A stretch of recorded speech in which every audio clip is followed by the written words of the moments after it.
Sottosegretario Paola Frassinetti, lei è intervenuta questa mattina a questo incontro sul tema dell'apprendistato duale. Quanto sta facendo la politica per promuovere questa iniziativa tra i giovani e quanto può e dovrebbe fare ancora di più per incentivare il lavoro tra le fasce giovanili ed evitare che vadano all'estero? Sì, con piacere ho partecipato a questo convegno sul sistema duale della formazione professionale, che in Veneto è una realtà molto importante.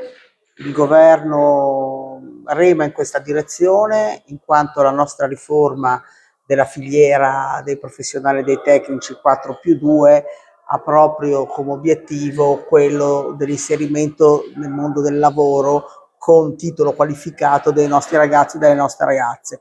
Quindi se queste esperienze di apprendistato è auspicabile che possano rientrare anche nel sistema 4+2, avremo veramente un'esperienza molto vicina al mondo del lavoro.